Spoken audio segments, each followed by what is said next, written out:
Salam hangat para penggemar setia BTTH dan X Magnum, siap untuk melanjutkan petualangan seru kita.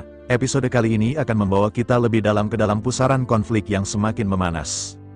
Di episode sebelumnya, kita menyaksikan betapa dahsyatnya kekuatan pemain suri yang melampaui batas. Para pejuang Taishu, dengan segala keberaniannya, dibuat tak berdaya di hadapan kekuatan abadi dewa yang dimilikinya, sebuah keabadian yang bahkan melampaui keabadian seorang kaisar bintang 9, Suci, yang awalnya berniat menantang sang permaisuri, kini terpaksa berbalik arah dan menyerang dunia Taishu.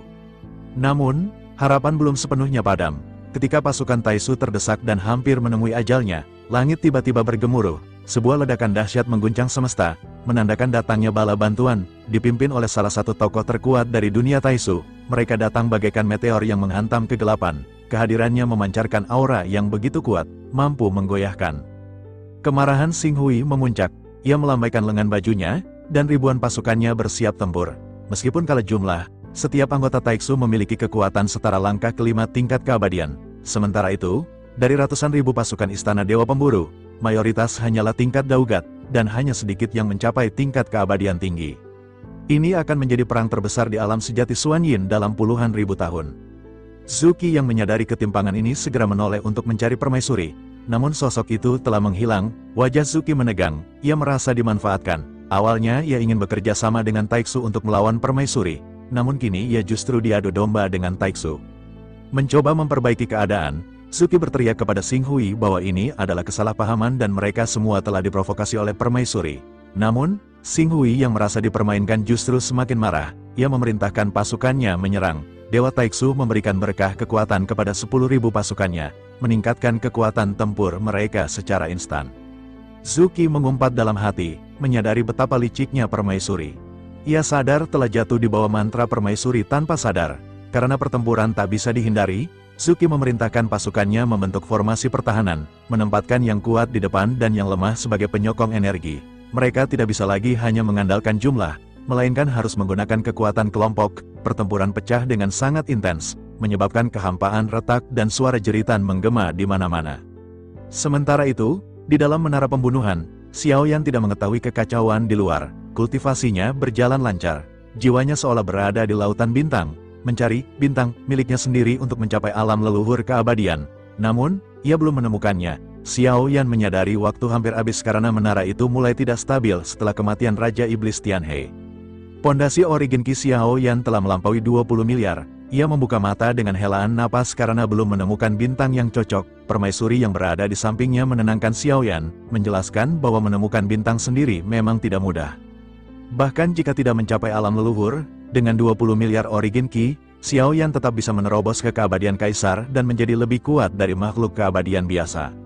Namun, permaisuri menekankan bahwa untuk mencapai tingkat yang lebih tinggi seperti keabadian dewa, menemukan bintang dan mencapai alam leluhur dogat sangatlah penting. Di dunia Sanxi, hanya ada dua orang yang diketahui mencapai tahap itu, Yang Mulia dan permaisuri sendiri. Permaisuri menjelaskan bahwa alam leluhur berkaitan dengan pemahaman akan takdir diri sendiri dan takdir dunia.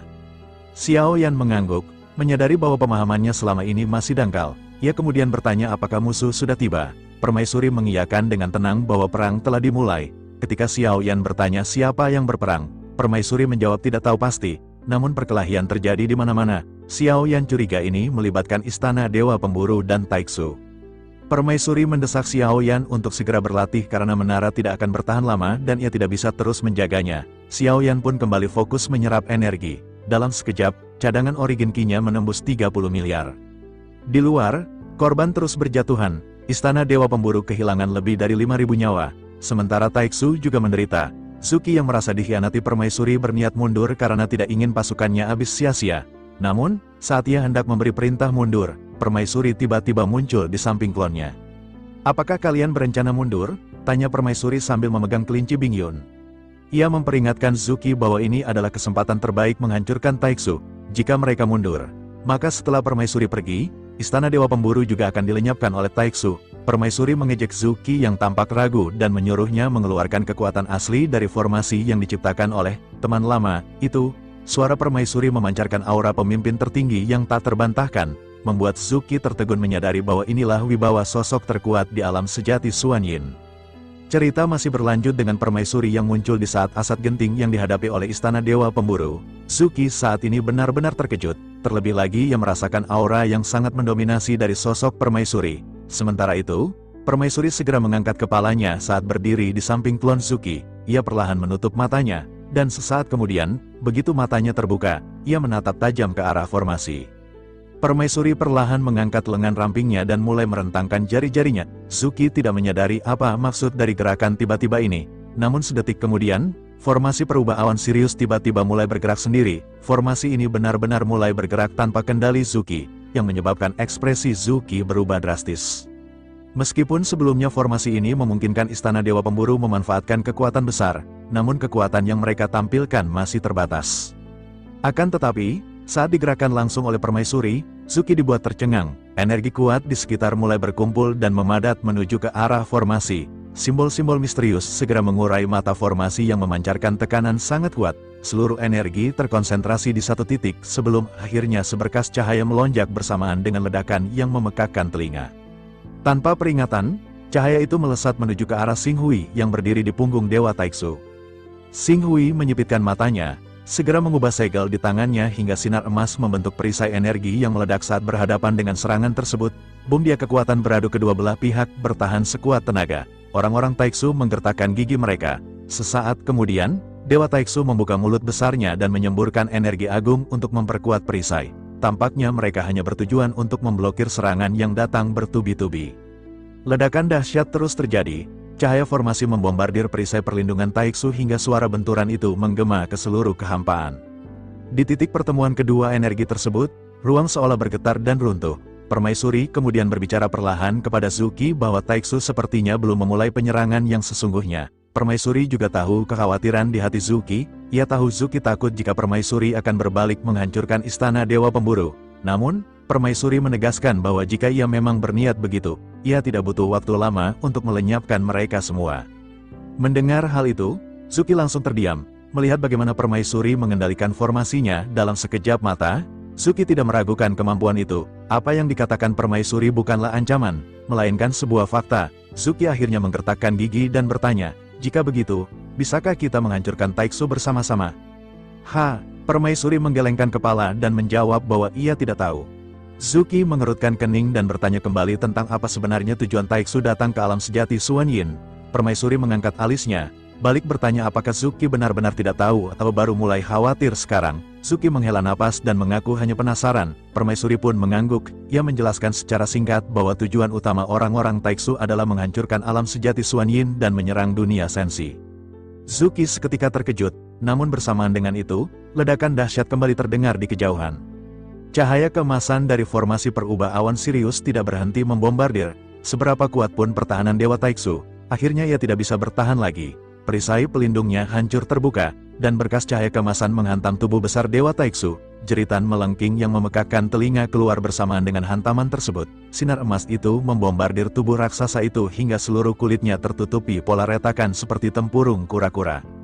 Menyadari Dewa Taiksu akan meledak, orang-orang Taiksu di atas punggungnya berteriak panik dan melesat mundur. Para prajurit Taiksu yang sedang bertempur pun berhenti mendadak dan melarikan diri menjauh. Mereka sangat tahu betapa mengerikannya efek ledakan diri seorang Dewa Taiksu. Di kejauhan, Suki juga menyadari bahaya ini dan segera memerintahkan seluruh anggotanya untuk mundur. Suki berniat menggunakan formasi untuk melindungi mereka, namun gerakannya didahului oleh permaisuri. Formasi itu lebih dulu melonjakkan cahaya yang melindungi semua orang dari Istana Dewa Pemburu. Suki hanya bisa tertegun, merasa bingung dengan tindakan permaisuri yang justru melindungi mereka. Akhirnya, tubuh Dewa Taiksu membengkak dan meledak, bintang-bintang di sekitarnya hancur menjadi debu. Energi kekerasan menyebar ke segala arah, menciptakan cahaya keemasan yang menyilaukan hingga ke ujung kehampaan. Kekuatan penghancurnya benar-benar di luar imajinasi. Meski lokasinya jauh dari menara pembunuhan, getaran ledakan itu tetap mengguncang menara tersebut. Xiao Yan yang sedang duduk bersila pun terbangun karena getaran itu. Sesaat setelah membuka mata, sosok kelinci Bing Yun sudah berada di hadapannya. Xiao Yan bertanya apa yang dilakukan kelinci itu di sana. Bing Yun menjawab bahwa ia ditugaskan menjaga Xiao Yan, dan menyarankan Xiao Yan untuk melihat pertempuran seru di luar yang jarang terjadi dalam 10.000 tahun. Namun, Xiao Yan tidak bergeming. Ia memilih fokus meningkatkan kekuatannya agar tidak mengecewakan permaisuri dan Raja Iblis Tianhe. Xiaoyan menyadari permaisuri sedang turun tangan langsung, maka ia pun kembali menutup mata dan melanjutkan kultivasi. Fondasi Origin Ki-nya kini telah melampaui 30 miliar, dan ia terus menyerap energi dengan target mencapai 50 miliar atau lebih. Di pusat pertempuran, cahaya mulai meredup. Area tersebut kini tampak kosong dan runtuh akibat ledakan. Setelah satu Dewa Taiksu hancur, Xing Hui dan pasukannya berdiri di belakang Dewa Taiksu yang lain. Mereka terkejut karena kehilangan salah satu aset berharga, namun mereka tidak berniat mundur. Mata Xing Hui tertuju pada permaisuri, bergumam apakah benar itu adalah sosok legendaris yang dikabarkan sudah tiada. Zuki yang berdiri di samping permaisuri merasa tidak enak hati melihat ketenangan pihak Taiksu. Benar saja, firasat buruknya terbukti. Titik-titik cahaya biru mulai mendekat. Ternyata itu adalah mata dari dewa-dewa Taiksu lainnya. Sekitar 7 hingga 8 dewa Taiksu muncul dengan ribuan sosok berdiri di atas punggung mereka. Sekarang Zuki mengerti mengapa Xing Hui tetap tenang. Bala bantuan penuh mereka baru saja sampai. Zuki mengutuk dalam hati karena ia telah meremehkan kekuatan Taiksu. Zuki menoleh ke arah permaisuri untuk bertanya apa yang harus dilakukan. Namun ia terkejut karena permaisuri kembali menghilang. Kini ada total 9 dewa Taiksu yang berbaris siap menyerang. Xing Hui berteriak marah menuduh Zuki telah bekerja sama dengan permaisuri untuk menjebak mereka, dan mengancam akan menghancurkan mereka semua. 9 mulut raksasa Dewa Taiksu terbuka lebar, mengumpulkan energi. Zuki melihat formasi perubah awan Sirius telah menjadi gelap karena kehilangan kendali permaisuri.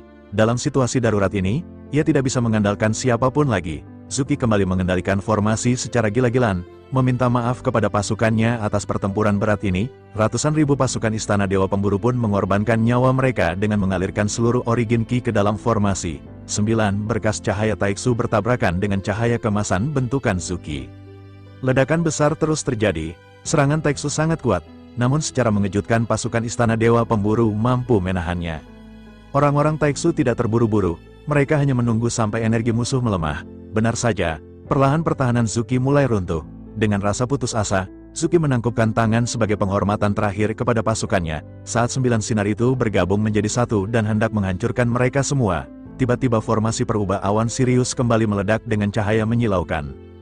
Formasi itu direvitalisasi secara misterius tanpa kendali Zuki. Sinar tersebut memblokir serangan Taiksu. Di saat semua orang bingung, sebuah sosok besar muncul dari kehampaan hutan belantara. Xing Hui terkejut melihat sosok itu adalah seekor Dewa Taiksu. Namun, yang lebih mengejutkan adalah dua sosok yang berdiri di atasnya, permaisuri dan seorang pria tampan yang mengenakan Void Guard Armor. Sosok pria itu adalah Xiaoyan. Xing Hui mencoba memanggil Dewa Taiksu itu untuk kembali ke tim, namun monster itu diam saja. Tiba-tiba, Dewa Taiksu tersebut justru melesatkan serangan ke arah orang-orang Taiksu. Hal ini memicu kegemparan luar biasa. Mereka bingung mengapa Dewa Taiksu mengkhianati mereka. Xing Hui terpaksa memisahkan satu Dewa Taiksu lain untuk menangkis serangan Xiaoyan. Para petinggi Taiksu mulai berdiskusi dengan bingung. Bagaimana mungkin ada orang di luar garis keturunan mereka yang bisa menggunakan Void Guard Armor? Sebab, jika bukan darah Taiksu, armor itu pasti akan menolak pemakainya. Sementara itu, Zuki menatap Xiaoyan dengan penuh keterkejutan. Wajah Xiaoyan sangat mirip dengannya. Tatapan mereka bertemu, menciptakan perasaan takdir yang aneh seolah mereka sudah lama saling kenal. Xiaoyan tidak terus menatap Zuki, ia beralih menatap 9 Dewa Taiksu di depannya. Karena semuanya sudah diantarkan ke rumahku, maka aku akan menerimanya dengan baik. Gumamnya, Xiaoyan mengangkat tangannya, dan seketika salah satu Dewa Taiksu musuh menghilang secara misterius. Semua orang Taiksu kehilangan pijakan dan panik. Mereka tidak mengerti bagaimana monster sebesar itu bisa lenyap begitu saja. Belum sempat mereka bereaksi, satu lagi Dewa Taiksu menghilang. Mereka menuduh ini adalah perbuatan permaisuri dan segera menyerang ke arahnya. Namun, gerakan mereka terhenti karena ketakutan saat melihat Dewa Taiksu yang menghilang tadi tiba-tiba muncul kembali di samping Xiaoyan. Ternyata, Xiaoyan memindahkan mereka ke dalam reruntuhan kuno di menara pemurniannya, menghapus keinginan asli mereka, dan menjadikan mereka miliknya. Kini, Xiaoyan berdiri dengan 4 Dewa Taiksu di pihaknya, siap berhadapan dengan cerita masih berlanjut dengan kemunculan Xiaoyan yang pada saat ini berhadapan dengan orang-orang dari Taiksu. Xiaoyan juga pada saat ini telah merebut 3 Dewa Taiksu yang benar-benar mengejutkan semua orang Taiksu. Hanya dalam waktu singkat, Taiksu pada saat ini tampaknya telah benar-benar kehilangan moral dalam pertempuran. Melihat Xiaoyan dan permaisuri berdiri di belakang Dewa Taiksu pada saat ini, secara singkat mereka menyadari bahwa dua sosok inilah yang bertanggung jawab atas semuanya. Xing Hui pada saat ini menatap ke arah 4 Dewa Taiksu yang berada di belakang Xiaoyan. Mereka semua perlahan membuka mulut besar mereka dan energi mulai mengembun. Arah serangan mereka juga sangat jelas. dan lesatan cahaya ini akan ditujukan kepada 6 Dewa Taiksu yang tersisa di kejauhan. Serangan keempat Dewa Taiksu ini harus dilawan, dan dengan begitu maka penindasan terhadap Istana Dewa Pemburu akan menjadi semakin kecil. Terlebih lagi pada saat ini sosok Xiao Yan juga telah mengambil langkah maju. Xiao Yan melesat menuju ke kehampaan dengan mengenakan Void God Armor. Xiao Yan tampak persis sama dengan musuh-musuhnya dan yang membedakan hanyalah pedang berat misterius. Xiao Yan juga pada saat ini melonjakkan nyala api di tubuhnya dan lautan api seketika menyebar. Pada saat ini orang-orang Taiksu masih terdiam melihat sosok Xiao Yan yang menyerang mereka. Mereka masih terkejut dengan apa yang sebelumnya terjadi terhadap Dewa Taiksu. Mereka juga tidak tahu bagaimana Xiao Yan melakukan hal tersebut. Terlebih lagi Xiao Yan juga pada saat ini melonjakkan kekuatan yang sangat kuat. Tampaknya pada saat ini tidak hanya kekuatan dari Void God Armor yang diandalkan oleh Xiao Yan, melainkan kekuatan tubuhnya. Di tengah-tengah ketidaktahuan semua orang, hal ini pada akhirnya benar-benar membuat orang-orang Taiksu merasa takut kepada Xiao Yan. Zuki yang berada di atas binatang raksasa juga pada saat ini menyempitkan matanya.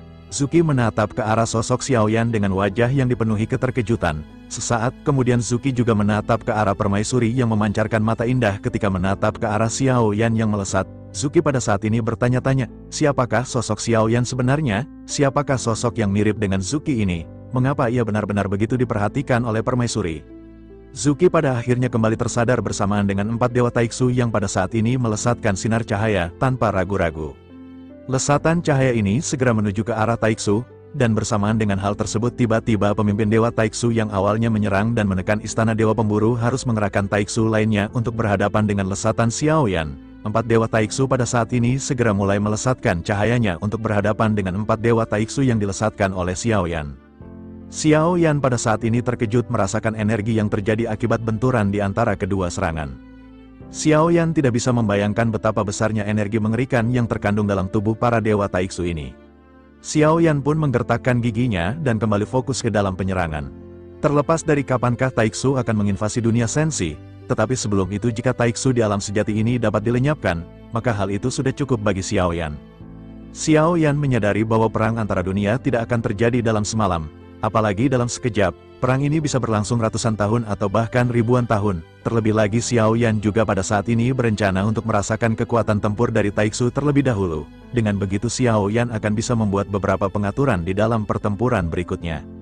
Pada saat ini ada puluhan ribu sosok Taiksu di hadapan Xiao Yan dan mereka semua mengenakan Void God Armor. Kekuatan mereka pada saat ini hanya dibedakan dari kristal merah di dada masing-masing. Xiao Yan juga menyadari hal tersebut dan menatap tajam ke arah mereka. Xiao Yan melihat pemimpin dari kelompok ini dengan 4 kristal merah yang bersinar terang di dadanya. Xiao Yan pun menundukkan kepala dan melihat bahwa Void God Armor milik Xiao Yan hanya memiliki 1 kristal merah.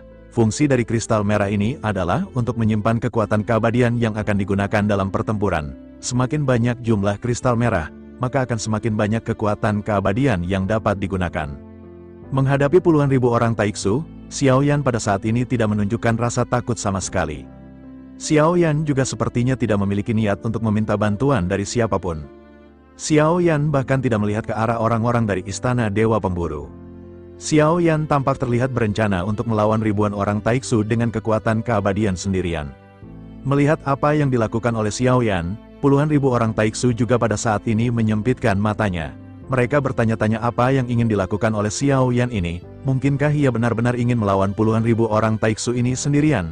Mereka juga bertanya-tanya siapakah sosok yang bisa menggunakan Void God Armor ini. Yang lebih mencengangkan lagi mereka tahu bahwa orang ini tampaknya bukanlah orang dari Taiksu. Orang-orang di kejauhan yang berasal dari Istana Dewa Pemburu juga pada saat ini menatap ke arah sosok Xiao Yan. Dengan pengekangan yang berkurang, banyak di antara mereka terlepas dari tekanan. Mereka bertanya-tanya siapakah sosok yang melesat menuju ke arah orang-orang Taiksu. Orang ini mengenakan Void God Armor, tetapi tampak bukan berasal dari Taiksu.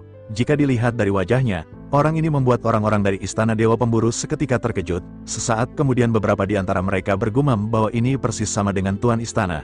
Salah seorang lainnya berkata bahwa ia juga pernah mendengar bahwa Tuan Istana memiliki klon. Mungkinkah sosok yang melesat untuk menyerang Taiksu ini adalah klon dari Tuan Istana? Banyak orang pada saat ini memiliki harapan. Begitu memikirkan hal ini, orang-orang dari Istana Dewa Pemburu benar-benar yakin bahwa ini adalah klon dari Zuki. Tetapi dari garis wajahnya, semua orang mengenali bahwa ini persis sama dengan Tuan Istana mereka. Kebanyakan orang mengira bahwa Xiao Yan adalah klon dari penguasa istana mereka.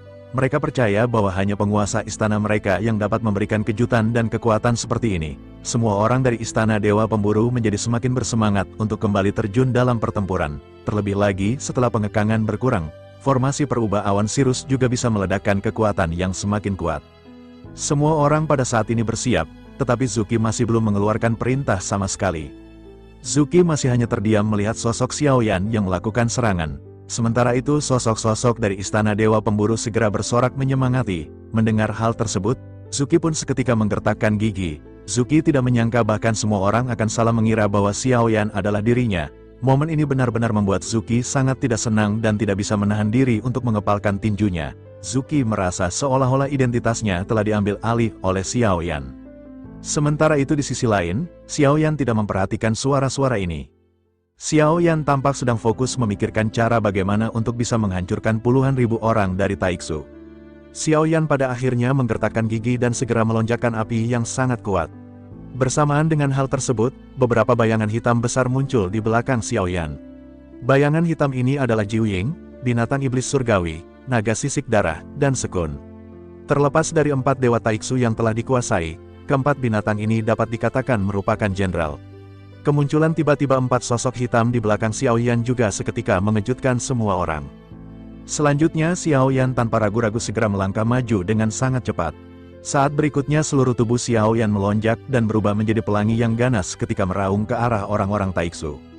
Fight God Armor juga menutupi wajahnya dan Xiao Yan terlihat persis sama dengan orang-orang Taiksu, hanya pedang berat misterius dan api yang membumbung yang membedakan.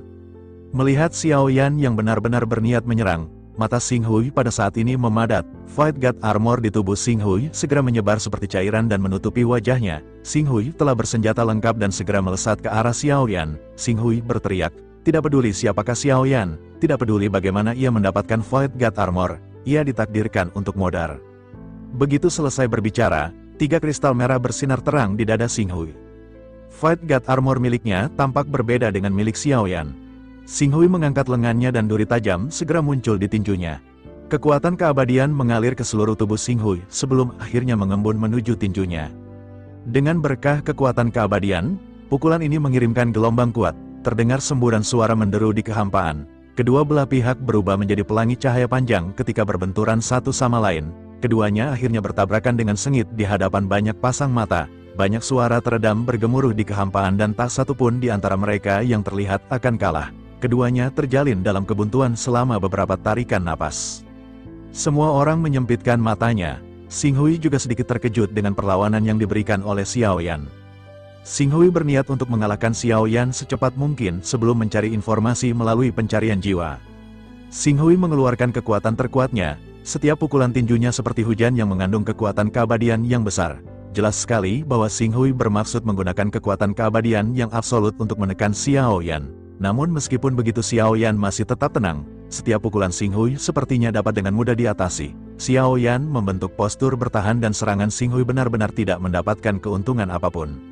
Xing Hui menyempitkan matanya di balik armor dan berkata bahwa ini hanyalah armor generasi pertama. Ia ingin melihat apakah Xiao Yan bisa menghentikan serangannya. Kekuatan keabadian di tinjunya mulai melonjak dengan pesat. Kekuatan ini berhubungan langsung dengan jumlah kristal merah. Xing Hui menghantamkan tinju kuatnya ke arah Xiao Yan. Xiao Yan tidak langsung melawan dan memutuskan untuk terus bertahan. Xiao Yan ingin melihat apakah ada perbedaan lain pada Fight God Armor milik Xing Hui. Xiao Yan menyadari bahwa hanya ada sedikit perbedaan.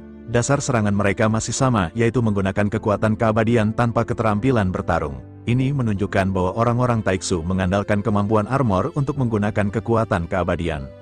Xing Hui terus membombardir Xiao Yan, namun ia masih gagal menembus pertahanan. Jantung Xing Hui bergetar karena ia tidak menyangka serangannya tidak membuahkan hasil. Ia berpikir mustahil bagi armor generasi pertama untuk bertahan dari serangan miliknya. Namun faktanya Xiao Yan bisa menahan tinju tersebut bahkan tanpa kerusakan pada armornya. Bersamaan dengan Xing Hui yang tidak memperoleh kemenangan, puluhan ribu prajurit Taiksu bersiap menyerang. Namun pemimpin mereka yang memiliki 4 kristal merah di dadanya tidak bergeming. Sosoknya bergumam bahwa kekuatan pertahanan ini tidak mungkin dimiliki oleh Fight God Armor generasi pertama. Zhu Yao menyempitkan matanya. Ia menyimpulkan bahwa kekuatan fisik orang di bawah armor tersebut telah mencapai tingkat tertentu sehingga tidak lagi hanya mengandalkan pertahanan armor itu sendiri. Sosok pemimpin ini ternyata seorang wanita dengan rambut berwarna merah dan alis yang lancip. Ia memiliki semangat kepahlawanan yang kuat. Suara berat seorang pria terdengar dari belakangnya, menanyakan mengapa Zuyao tidak membiarkan mereka langsung menyerang saja karena Xing Hui sudah menemui jalan buntu. Zuyao yang memiliki angka 507 di lengannya meminta mereka menunggu sejenak. Pertarungan antara Xiao Yan dan Xing Hui tidak berlangsung lama. Kekuatan tempur Xing Hui menurun cepat karena telah menghabiskan kekuatan keabadian dari 3 kristal merahnya. Xing Hui mendengus dingin dan melesat mundur. Namun tiba-tiba ada kilatan cahaya yang menyilaukan di depan matanya. Cahaya ini membuat Xing Hui tidak bisa bergerak. Ini berakibat fatal. Di bawah tatapan semua orang, tinju Xiao Yan yang telah terisi penuh dengan kekuatan keabadian menghantam ke arah Xing Hui. Xiao Yan mengarahkan tinjunya ke arah kepala Xing Hui. Benturan keras terjadi dengan ledakan hebat. Pukulan Xiao Yan mengandung kekuatan tubuh keabadian dari dewa asli. Meskipun tidak langsung meledakkan kepala Xing Hui, kepala tersebut berputar 360 derajat hingga tulang lehernya patah menjadi beberapa bagian. Xiao Yan sedikit terkejut karena armor tersebut masih bisa menahan kematian instan Xing Hui. Namun Xiao Yan kembali melayangkan tinju hingga armor tersebut kehilangan kekuatannya. Pelindung wajah terbuka, dan jantung api langsung dilepaskan oleh Xiao Yan untuk membakar tubuh Xing Hui menjadi abu. Zuyao yang melihat ini tidak lagi bisa menahan diri. Ia mengangkat tangannya dan ratusan orang kuat Taiksu bergegas menuju Xiao Yan. Namun sudah terlambat, tubuh fisik Xing Hui dalam armor benar-benar menghilang. Xiao Yan menatap mayat yang menghilang tersebut dan menyadari bahwa orang Taiksu tidak memiliki jiwa, persis seperti metode Manshen Surgawi. Xiao Yan mengesampingkan masalah itu dan menghadapi ratusan sosok yang melesat ke arahnya. Mata Xiao Yan tertuju pada Void God Armor Xing Hui yang berubah menjadi bola cair. Zuyao bergumam bahwa Xiao Yan tidak akan bisa menggunakan armor tersebut tanpa garis keturunan Taiksu. Namun yang terjadi justru sebaliknya, bola cair itu menyerap ke dalam jari Xiao Yan dan menyebar ke lengannya. Zuyao sangat terkejut bagaimana Xiao Yan bisa melakukannya tanpa garis keturunan. Ia memutuskan untuk menunggu Panglima tertinggi datang untuk memutuskan masalah ini karena ini bukan masalah sepele. Di sisi lain, Xiao Yan memerintahkan Jiu Ying untuk bertindak. 9 kepala ular piton raksasa muncul dan menggigit orang-orang Taiksu dengan gigi tajam yang merobek armor mereka. Xiao Yan sendiri mengeluarkan pedang berat misterius dan melonjakkan jantung api. Domain 10.000 dewa api diluncurkan. Lesatan pedang yang bercampur api dan guntur menghantam sosok-sosok Taiksu hingga terlempar dan senjata mereka hancur. Xiao Yan kemudian mengeluarkan teknik tebasan pemecah kehampaan dewa api. Dengan dukungan Origin Qi yang telah mencapai 40 miliar, Xiao Yan tidak lagi khawatir kehabisan energi. Ratusan sosok Taiksu ditembak mundur dan setengah dari mereka telah modar di tangan Xiao Yan hanya dalam waktu sebatang dupa. Zuyao dan klon Zuki benar-benar terkejut. Zuki menyadari bahwa Xiao Yan memiliki tubuh keabadian yang sangat kuat meski tanpa kekuatan keabadian. Zuyao tetap berusaha tenang meskipun jumlah korban di pihaknya terus bertambah, sambil terus memikirkan metode apa yang sebenarnya digunakan. Zuki dan Zuyao yang pada saat ini benar-benar terkejut. Baik orang-orang dari Taiksu ataupun Zuki pada saat ini benar-benar tidak pernah menyangka bahwa Xiao Yan akan bisa memukul ratusan orang dari Taiksu. Melihat orang-orang Taiksu ini didorong mundur, Zuyao juga pada akhirnya menggertakkan gigi. Tetapi meskipun begitu ia pada saat ini masih relatif tenang karena korban seperti itu masih bisa diterima olehnya. Sementara itu di sisi lain, pada saat berikutnya mata Xiao Yan pada saat ini langsung tertuju pada Zuyao. Di antara 10.000 orang, Xiao Yan pada saat ini benar-benar langsung menatap ke arah Zuyao. Sesungguhnya tidak mudah untuk membedakan pemimpin mereka di antara 10.000 orang ini. Mereka semua mengenakan Void Guard Armor yang benar-benar terlihat mirip, tetapi tampaknya menjadi pemimpin dari Taiksu adalah sesuatu hal yang membanggakan. Dapat dilihat bahwa beberapa orang tidak mengenakan pelindung wajah hingga saat ini. Hanya ada beberapa di antara mereka seperti Xing Hui, Zuyao, dan beberapa orang lainnya yang pada saat ini tidak memiliki penutup wajah. Tentu saja hal ini juga mungkin bukan sebuah kesombongan. Jika seseorang memakai topeng atau pelindung wajah ketika berperang, mungkin ia tidak akan merasakan efeknya untuk waktu singkat. Tetapi dalam pertempuran jangka waktu panjang tentu saja hal tersebut benar-benar akan mengganggu dalam pertempuran. Mata Xiao Yan pada saat ini bertabrakan dengan Zuyao di seberang kehampaan. Zuyao juga sedikit terkejut dan ia tidak menyangka bahwa Xiao Yan akan melihatnya secara langsung. Zuyao juga melihat Xiao Yan mengangkat kepalanya dan mulai berbicara ke arah orang-orang dari Taiksu. Xiao Yan berkata, apakah mereka tidak memiliki orang kuat dari Taiksu yang bisa memukul Xiao Yan? Suara Xiao Yan ini dipenuhi dengan energi yang menggelegar hingga pada akhirnya sampai ke semua orang Taiksu. Ketika ribuan orang Taiksu mendengar hal ini, beberapa di antara mereka tentu saja tidak bisa duduk diam. mereka tidak pernah mengalami penghinaan seperti ini. Segera 10.000 orang mencondongkan tubuh mereka sedikit ke depan. Tampaknya selama Zuyao memberi perintah mereka akan bergegas keluar tanpa ragu-ragu. Salah seorang di belakang Zuyao juga pada saat ini tampaknya tidak lagi mampu menahan hinaan dari perkataan Xiaoyan. Sosok itu berteriak dengan marah ketika bertanya dari mana datangnya keberanian orang ini. Mengapa pada saat ini Komandan Zuyao tidak membiarkan semua pasukan untuk menghancurkan orang tersebut? Zuyao pada saat ini hanya menyipitkan sedikit matanya dan masih tetap terdiam. Zuyao berpikir bahwa menurutnya ini adalah jebakan yang dirancang oleh Xiaoyan untuk sengaja memancing mereka bertindak. Ketika memikirkan hal ini, mata Zuyao juga pada saat ini tiba-tiba terbelalak, matanya langsung tertuju pada permaisuri yang berada di belakang. Xiaoyan pada saat ini tidak terburu-buru dan masih tersenyum sebelum akhirnya menghela napas. Zuyao pada akhirnya segera bertanya kepada Xiaoyan apakah mereka tahu bahwa orang-orang Taiksu sedang mengulur waktu. Xiaoyan pada saat ini mengangkat bahu mendengar apa yang dikatakan oleh Zuyao. Xiaoyan lanjut berkata bahwa jika mereka pada saat ini mengulur waktu, hal tersebut benar-benar tidak terlalu berpengaruh kepada mereka. Selain itu, terlalu membosankan untuk menunggu seperti ini di dalam pertempuran. Jika mereka tidak ingin mengambil tindakan, maka Xiaoyan pada saat ini akan memulainya. Begitu selesai berbicara, Xiaoyan pada akhirnya tanpa banyak bacot lagi segera melesat bersama dengan Jiu Ying. Sementara itu, Jiu Ying pada saat ini mengirimkan suara melalui transmisi kepada Xiaoyan. Jiu Ying bertanya apakah Xiaoyan berniat membiarkan mereka bertarung berhadapan dengan puluhan ribu orang ini. Xiaoyan pada saat ini sedikit menyipitkan matanya dan bertanya apakah Jiu Ying takut. Jiu Ying pada saat ini menggertakkan gigi dan lanjut berkata bahwa sejujurnya ia tidak takut, hanya saja lawan yang mereka hadapi ini adalah sekitar 10.000 orang. Kekuatan yang terlemah di antara mereka juga setidaknya berada di langkah kedua keabadian. Dengan begitu maka hal ini akan sangat merepotkan dan akan memakan banyak waktu. Xiaoyan pada saat ini menyipitkan matanya dan segera lanjut berkata bahwa Jiu Ying benar-benar takut. Jiu Ying pada saat ini hanya bisa terdiam mendengar apa yang dikatakan oleh Xiaoyan. Pada saat yang sama, binatang iblis juga pada saat ini segera bergegas bersama dengan naga bersisik darah. Sekun juga pada saat ini tidak ketinggalan segera bergegas berhadapan dengan banyak sosok dari Taiksu. Di dalam kehampaan pada saat ini terlihat ada satu orang dengan 4 binatang buas yang sangat besar. Pertempuran sengit pada saat ini segera terjadi dengan Xiaoyan yang melawan ribuan orang Taiksu. Sosok besar Sekun juga berputar-putar dengan ganas di kehampaan, dan ribuan orang dari Taiksu tampak seperti semut di hadapannya. Sekun pada saat ini membuka mulutnya yang besar dan saat berikutnya kekuatan hisap yang sangat besar segera datang, seolah-olah Sekun benar-benar tampak seperti lubang hitam.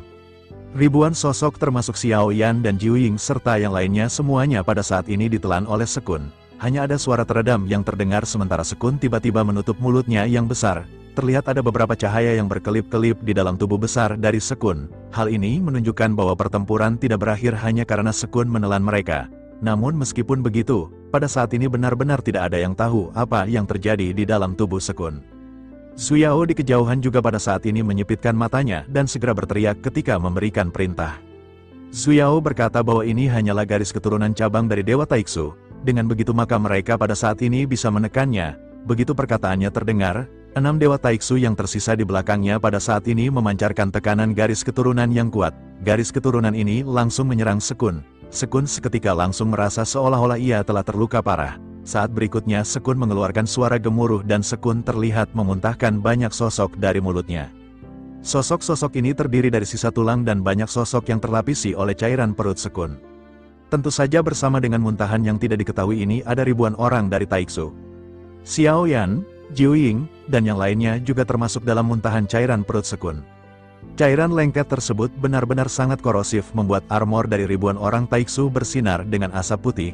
Jelas sekali bahwa cairan perut Sekun ini sangat korosif hingga pada akhirnya menghancurkan Void Guard Armor. Sementara itu Jiu Ying, naga sisik darah, dan binatang iblis pada saat ini sama-sama mengutuk di dalam hati masing-masing. Meskipun kekuatan fisik mereka sangat kuat dan hal ini tidak akan menimbulkan terlalu banyak kerusakan, tetapi hal ini sungguh sangat menjijikan. Adapun Xiaoyan, setelah memasuki perut Sekun, api di tubuh Xiaoyan tidak pernah padam. Dengan begitu maka Xiaoyan tidak terkontaminasi oleh cairan lambung dari Sekun. Namun meskipun begitu, Xiaoyan pada saat ini masih tersenyum pahit pada Sekun dan mulai berbicara. Xiaoyan berkata bahwa senior Sekun telah melakukan pekerjaannya dengan baik. Namun Xiaoyan berharap di masa depan senior Sekun tidak melakukan hal ini lagi kepadanya. Sekun pada saat ini hanya bisa merintih menyatakan bahwa ia pada saat ini merasakan sangat menyedihkan. Pada akhirnya pertempuran juga kembali dimulai dengan Xiao Yan dan yang lainnya yang kembali berhadapan dengan orang-orang Taiksu. Mereka semua bukanlah anggota dari tim Fearless dan mereka tidak tahu cara bertarung sebagai tim atau bekerja sama satu sama lain. Pada saat ini dalam menghadapi musuh yang besar mereka semua menggunakan keterampilan bertarung mereka masing-masing. Terlebih lagi, serangan orang-orang Taiksu juga sangat cepat. 3 monster yang berada di pihak Xiao Yan pada saat ini semuanya dikepung oleh ratusan sosok. Xiao Yan juga pada saat ini dikelilingi oleh banyak sosok dan Xiao Yan bersiap kembali melakukan pertempuran. Pertempuran benar-benar berlangsung dengan sangat intens. Banyak orang-orang dari Taiksu yang pada saat ini menggunakan rantai untuk mengekang 3 monster di pihak Xiao Yan. Dengan kekuatan keabadian yang mereka miliki pada saat ini, 3 monster di pihak Xiao Yan benar-benar kewalahan. Di kejauhan pada saat ini Zhu Yao juga masih belum mengambil tindakan secara pribadi sebagai pemimpin dari kelompok ini. Kecuali situasinya dalam bahaya, pemimpin umumnya tidak akan dapat mengambil tindakan dengan mudah. Sosoknya pada saat ini dengan tegas hanya memerintahkan semua orang untuk menghancurkan kelompok Xiao Yan. Melihat kelompok Xiao Yan yang dalam posisi kurang menguntungkan, ribuan kelompok Taiksu pada saat ini menjadi semakin bersemangat. Mereka tampaknya benar-benar ingin membalas semua kesombongan yang baru saja dimiliki oleh Xiao Yan. Jiu Ying pada saat ini benar-benar ditahan dengan banyak rantai hitam yang dililitkan di sekujur tubuhnya. Monster-monster yang lain juga pada saat ini benar-benar menerima hal yang sama dan mereka kesulitan untuk bergerak. Jumlah dari rantai besi bertambah dan rantai besi ini juga benar-benar mengandung kekuatan keabadian. Ketika semua kekuatan bersatu, kekuatannya telah terbukti dengan sendirinya. Sementara itu di sisi lain, Permaisuri pada saat ini terlihat memandang ke arah Zuki. Meskipun Permaisuri tidak mengucapkan sepatah kata pun kepada Zuki, Zuki pada saat ini langsung mengerti. Zuki segera berteriak kepada para jenderal Istana Dewa Pemburu untuk segera mengikuti perintah. Mereka harus berusaha sekuat tenaga untuk menghancurkan kelompok Taiksu ini. Pada saat ini kekuatan sinar dari 2 dewa Taiksu yang menekan orang-orang dari Istana Dewa Pemburu bertahap melemah. Dengan penggabungan kekuatan dari formasi, pada akhirnya perlawanan segera terjadi dan ledakan kembali terdengar. Sementara itu di sisi lain, Permaisuri pada saat ini masih memandang ke arah Zuki. Zuki pada saat ini tidak mengerti apa yang dimaksud oleh Permaisuri dan sosoknya pada saat ini segera menangkupkan tangannya. Sementara itu, Permaisuri pada akhirnya segera berbicara kepada Zuki bahwa itu hanyalah 2 buah klon, karena Taiksu pada saat ini tidak memiliki nyali untuk datang.